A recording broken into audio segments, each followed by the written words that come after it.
So, hi everyone, it's me again, Kuya Daniel. And sa totoo lang, no, medyo natakot ako kaninang madaling araw. Siguro mga alas 2 na nun. Kasi nakauwi na ako ng bahay. Alas 2, alauna. Gabi na ako nakauwi.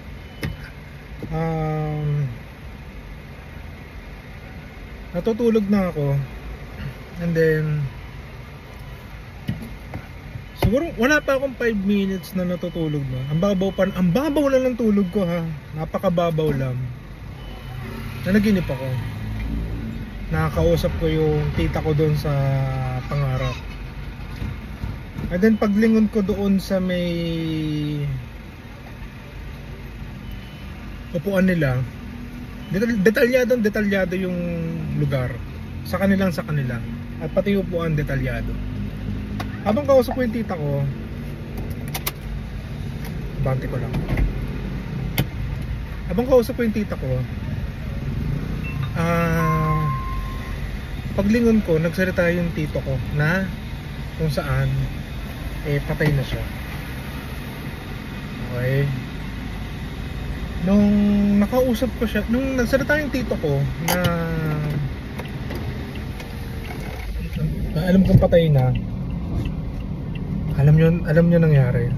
Alam mo sagot ko? Tito, hindi ka na dapat nandito sa lupa. Dapat nandun ka na sa pinaroroonan mo. Okay, biglang hindi nagsalita. Andun na ako kinutuban na may something na hindi maganda. Paglingon ko doon sa may lababo nila, merong isang babaeng buntis na nakatakip ng tuwalya na hindi mo makikita yung mukha, pero makikita mo na buntis siya. And hindi ko alam kung sino siya. And sinabihan ko rin siya na hindi ka na rin dapat nandito. Dapat nandun na kayo sa lugar na kung saan nananahimik na kayo. And during that time, yung kinatatakutan ko, ayun na, binabangungot na ako. Tumingin na ako 360 degree sa lugar na kung saan nandun ako, yung bahay nila. Marit lang naman yun. Nagdadasal na ako at that time. Kasi alam kong binabangungot na ako and antindi na nung ginagawa sa akin. Alam mo yung para ako nakatali na pumipiglas sa kanila. And ang bigat ng pakiramdam ko. At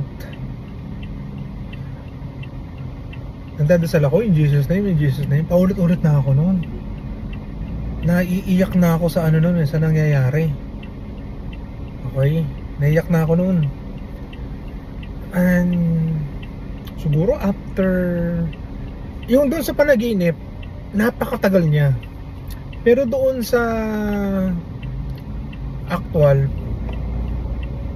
na natutulog ako, siguro 1 minute lang yun. Pero bigat na bigat ako sa oras na yun. And nung nagising ako, gising asawa ko, and I want to see, narinig mo ba akong umuungol ako? Hindi, pero ang lakas nung hilik mo. So during that time na humihilik ako, binabangungot na pala ako. Okay, sabi ko sa kanya, next time na maririnig mo akong humihilik, ha, gisingin mo ako. Regardless kung malalim yung kung maintindihan ko yan, kasi ito na yung nangyari. So hindi naman ako natulog ng busog. Actually hindi na ako kumain ng gabi yun. Kanina lang yun. So Monday 26, May 26 ng daling araw.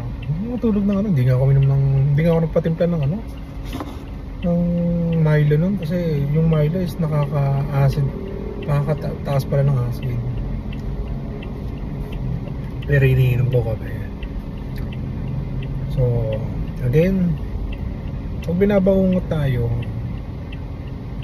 pilitin natin na doon kasi sa bangungot na yan, nakakapagsalita tayo, may naiisip tayo, no? So nagpray ako that time. So let's do our best na makapag-pray. Okay.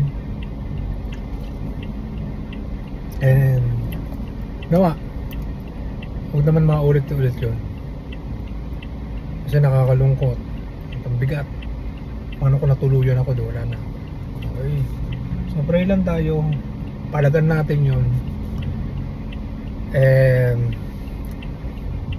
God bless to everyone.